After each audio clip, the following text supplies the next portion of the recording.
Testing. 1, 2, 3. 1, 2, 3. And hello, fellows. Herogon the Game Dev here. I know it's been a while since the last time, and I've gotten, once again, the usual lagging behind in updates. Of course, I do have to make a few notes. First off, I was in Orlando on May 28th through 29th for the FPEA graduation, and I happened to go to the convention. The highlight, of course, was not the graduation that I did myself, but rather who I met there. Here is me with Mike Naraki, the co-creator of VeggieTales, the voice of Larry the Cucumber. And I have to admit, this was the highlight of my most recent Orlando trip, even more so than graduating, or rather, graduating by FPEA standards.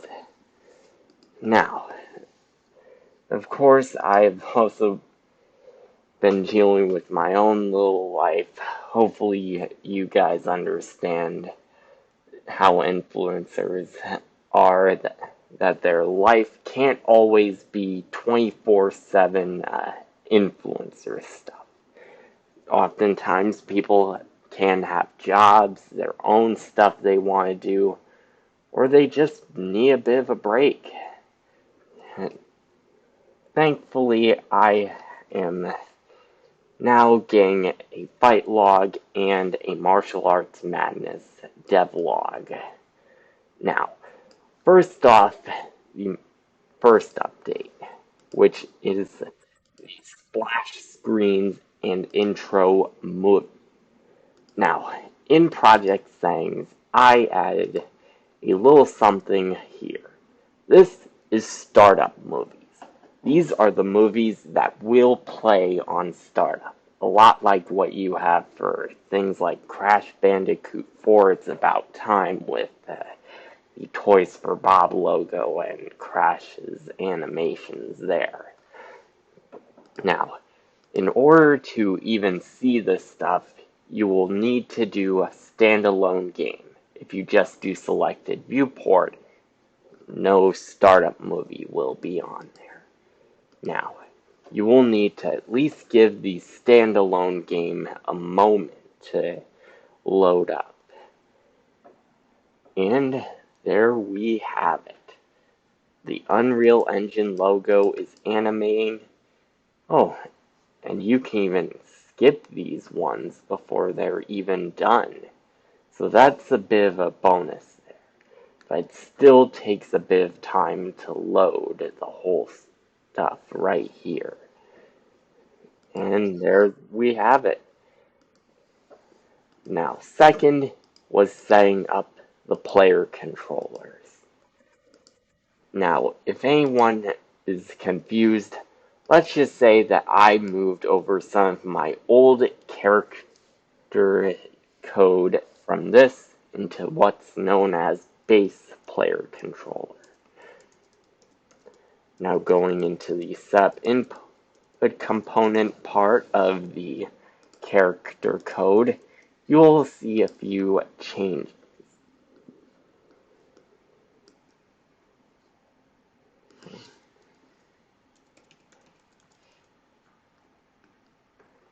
Let's see, where are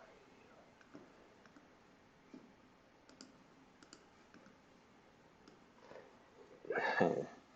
Let's see, where are you? Right here. Set player input component is what gives our character the ability to do whatever moves they need to do. For instance, what's in the input right here. If you need to jump, attack, so on, so forth. It was going to originally be in here.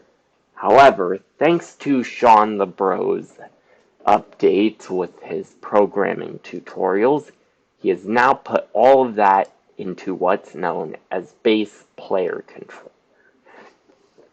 A lot of the logic is the same, except this time we're using something called call jump, since we are still keeping all of the old logic, since we are keeping this stuff right here.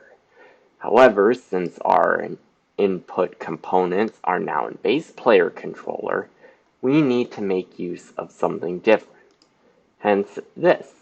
We use call functions, where we're calling each of these different things right here.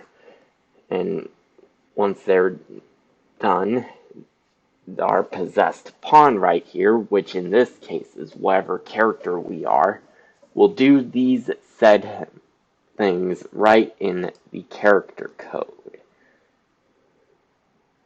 And the possessed pawn will be cast to our character.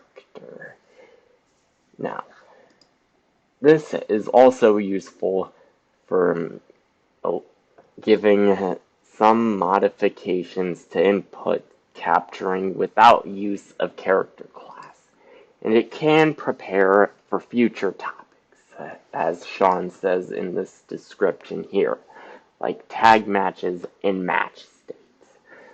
And in this case, the match states right here is another part of this thing. We have ourselves no state, which is just whenever the game is not in whatever gameplay you're doing. Character entrances, which is, the character intros. Match begin is when the entire match of, be it 2 or 5 rounds, can begin. You could do 2, 3, 4, or 5 rounds at the very least. Match active is when the entire thing is active. When the character's health goes down, round is over. And when all rounds are done, the match henceforth is over. Now, this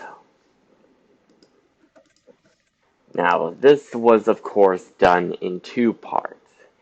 And this finished up the functionality, part 122, and even updated some of the keyboard functions for a few of the player 2 stuff. Long ago, I had used something in the code that was trying to call these start or releases, albeit for player 2.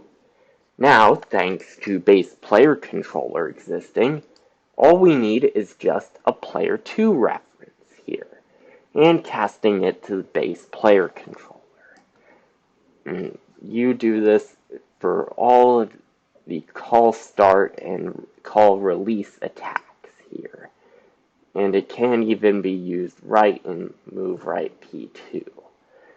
Now, the final part of this whole thing is the match states and match flow.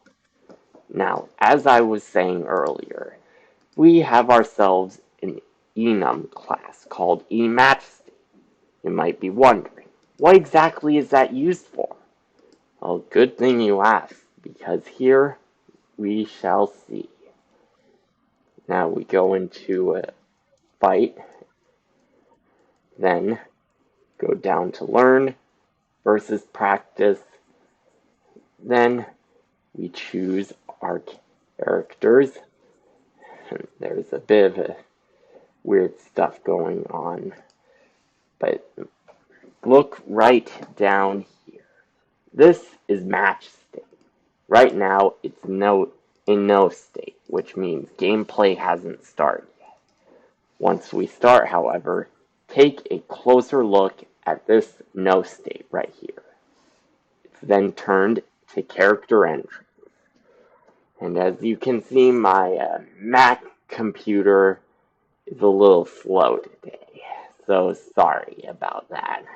It's been like this for a little while. Now, once the character entrances are done, then we go into this, match begin, and soon after, match active. After this, we can then continue a fight, try to get the player's health down, be it player 1 or player 2. Once again, I'm sorry that it's a little slow today in my case.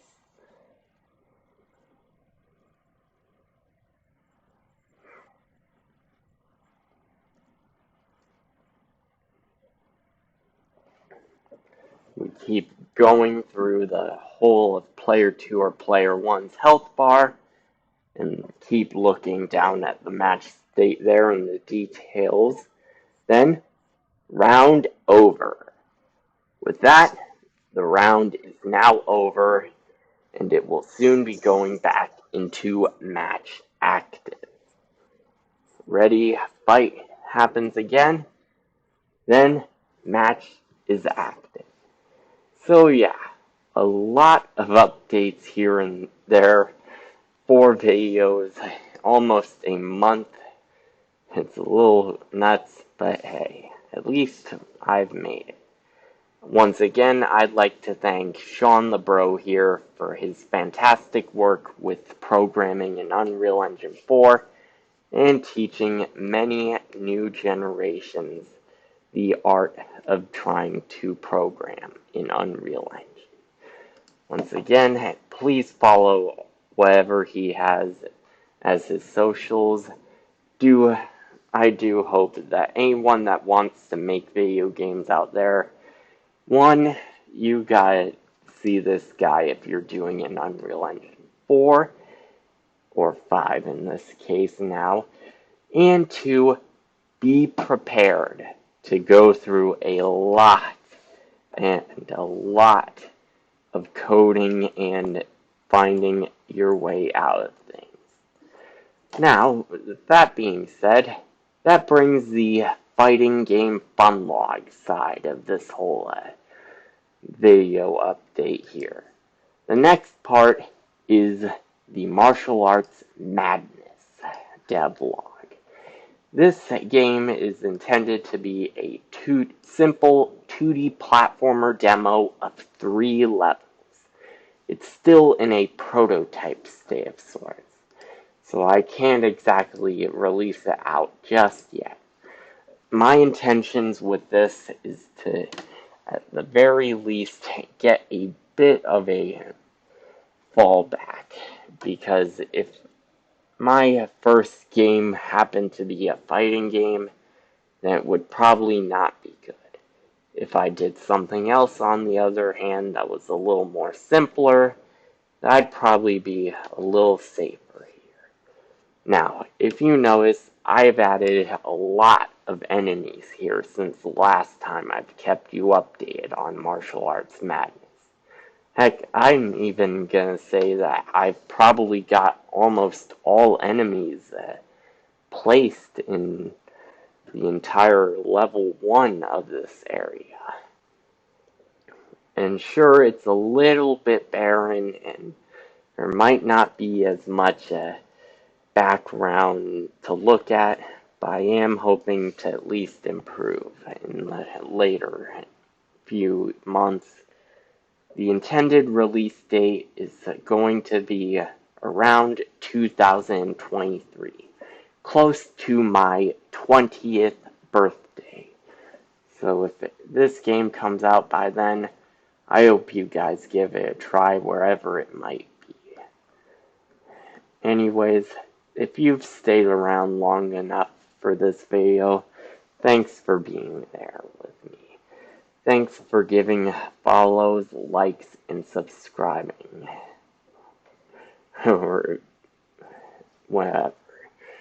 Anyways, I hope you guys enjoyed this. And to quote, Mike Nawrocki, whom I just met, remember, kids, God made you special, and He loves you very much.